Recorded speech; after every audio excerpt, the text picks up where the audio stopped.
Manikantha, for your introduction and welcome. Before this program was to start, I asked Professor Kancha Ilaiah as to how I should address him. He thought for half a second. He's a thoughtful man. And he thought for a second and said, I think we have known each other for a very long time. You're a friend, though you're much younger than me. So you can call me Kancha. So I'm delighted to be here to talk about Kancha's book. And in that sense, Manikantha read those 4 lines from the beginning of Why I'm Not a Hindu to set the tone of this evening. But I think what those lines are must be read in full because they're very important.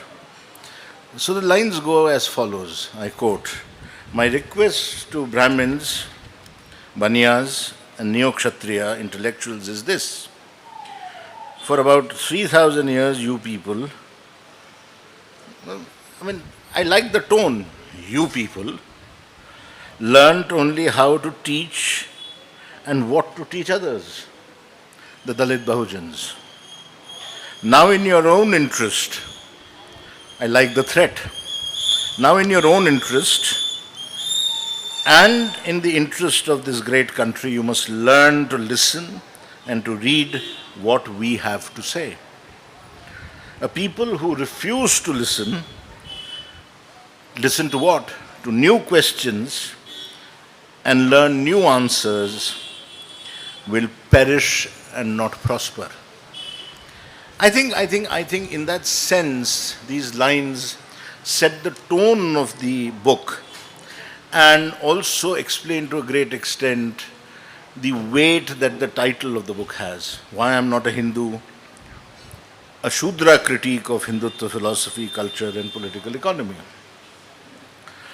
I think a statement as unambiguous, as strident, as clear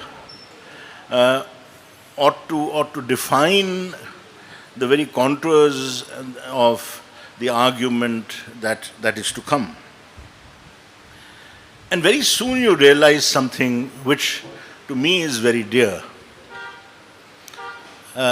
In these years of reading about Hindutva, occasionally writing about Hindutva, Kancha is probably the only other person I know who does not make a difference between Hinduism and Hindutva. It's a very, very bold political move. It's a very necessary move. It's a very precious move, because this distinction between Hindutva and Hinduism often hides gradations of soft Hindutva, which rears its head as and when necessary, convenient or pragmatic. And so I think it's a very, very important thing that I don't know of anybody other than myself who blurs this distinction. A pure, rarefied, wonderful Hinduism and this aberration called Hindutva. The way I define it, let me put my cards on the table right away, I define it is that there is no distinction between Hindutva and Hinduism. Hindutva is the politically dominant face of Hinduism, though, and this qualification is very important, though not the only face, not the only one. And so it's something which I will return to, but let me flag off this as the first thing which is so significant about this book. The tone of warning, the tone of unambiguous statements continues. So he says that for him, and he's speaking on behalf of the people he speaks, the saffron tilak culture is a harassment. He disclaims that, this is the controversial bit which people have written about over and over again. He disclaims that we, and he's talking about the Dalit Bahujan, had no relations with the Brahmins or the Baniyas. Even more disturbing for him is the assertion that the Dalit Bahujans are being told that they had a common religious and cultural relationship with the Dalit Bahujans. So he finds it deeply problematic, deeply contentious in the process of contrasting what he calls our own experiences with the experiences of others. And more significantly, he claims not to be a Hindu because his parents did not think of themselves as Hindus. The caste consciousness triumphed the religious identity, an identity that was articulated through naming and privileging differences. Now the problem is that the book was never meant to be an exercise in either victimhood or dissolving oneself in any kind of designer sulk. It wasn't also meant to be a scholarly academic tome alone. See, the coining of the term Dalit Bahujan, the book becomes, for me, a manifesto of the people and castes, and I'm quoting here, Kancha, people and castes who form the exploited and the suppressed majority.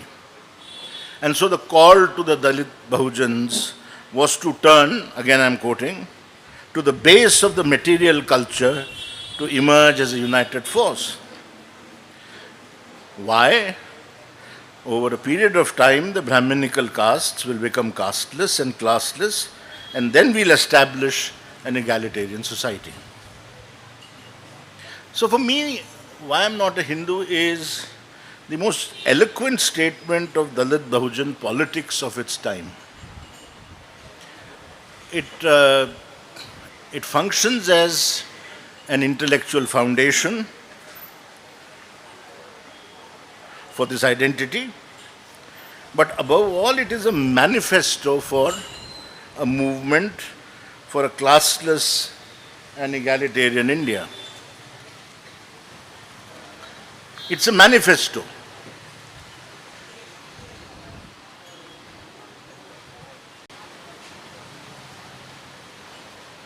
I'm waiting for him to settle.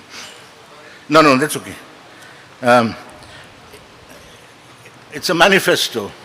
It's not an encyclopedia. It's not a handbook. It does not have to answer all the questions that it raises. It's not expected of the text to provide all the answers. It suggests, hints, and leads the Dalit Bahujans to certain things, certain acts, certain actions.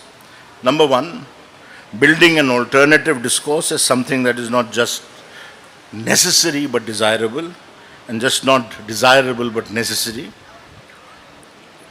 Constructing a new cultural history with Dalit Bahujan symbols and forms of representation that are non-Brahminical, non-upper caste, and creating a pantheon of gods, goddesses, and heroes, but also a different liturgy, a different set of quote-unquote sacred texts.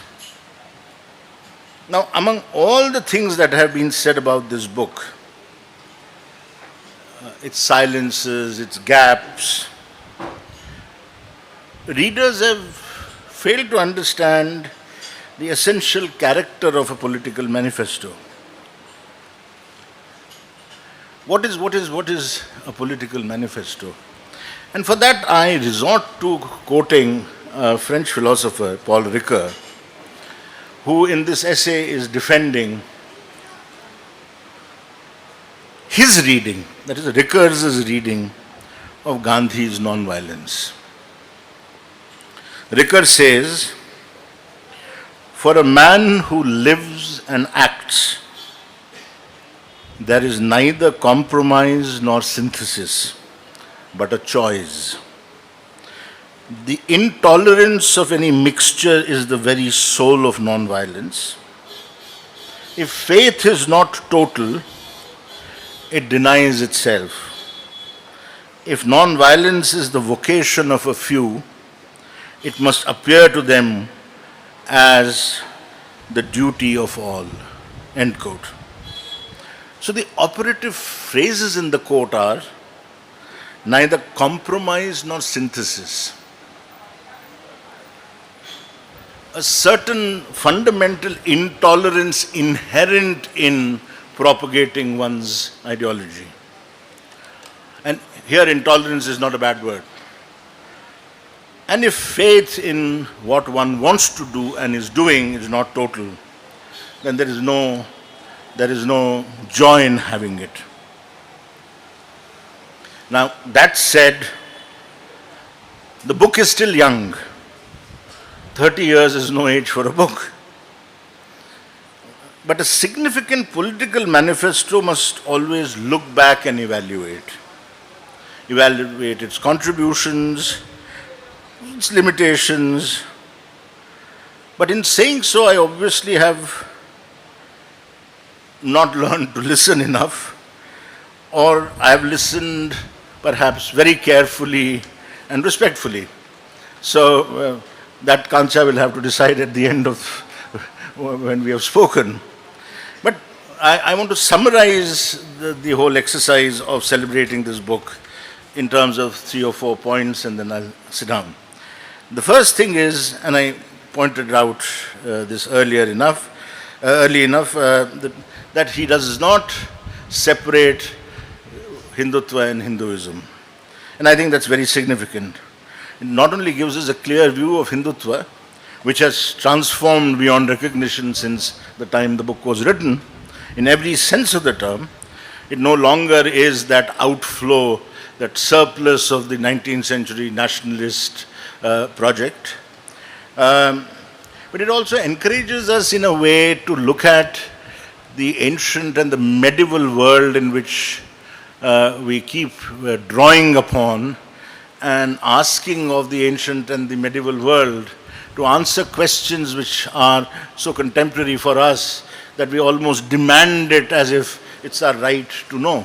I think a greater engagement towards that would be very necessary. He might also want, secondly, to reconsider the term Dalit Bahujan. The Dalit assertion in the past 30 years has been considerable at all levels. Intellectuals as well as entrepreneurs have come up. Asim Prakash's Dalit Capital is an instance of talking about that. The OBC politics has also changed, gone through considerable transformation. Many scholars have also argued that sometimes an obvious, sometimes a subtle asymmetry of power between the two parts of this very politically charged and significant term has to be taken into account if we need to still give political significance to this term in the future. The third thing that I want to talk about is Kancha's others, including myself. Kancha's others have been speaking to him, and he's been speaking to them. The question we need to ask is, have the protocols of this conversation altered? Have they changed? Have they deteriorated, or have they improved?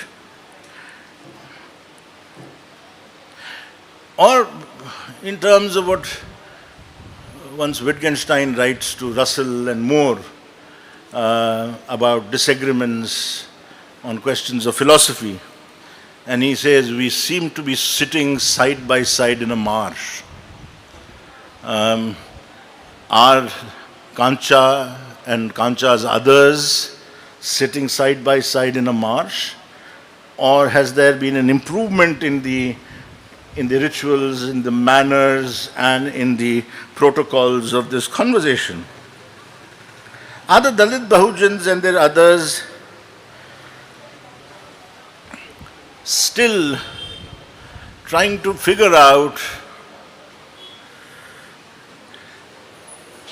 as to whether what began as a revolt against oppression and discrimination has turned into possibly a halting conversation, even a curiosity, or perhaps in some circles mere posturing? Difficult questions, but need to be asked. Next, many movements since the book was written must have made a difference. Many OBC movements, Dalit movements, Dravidian movements. Kancha must talk at some point a lot more about what's happened in the South. Should the book reflect that now, or should we expect a new book from him? That he'll have to answer. And one last bit. The last bit always, I began with silences and I'll end with silences.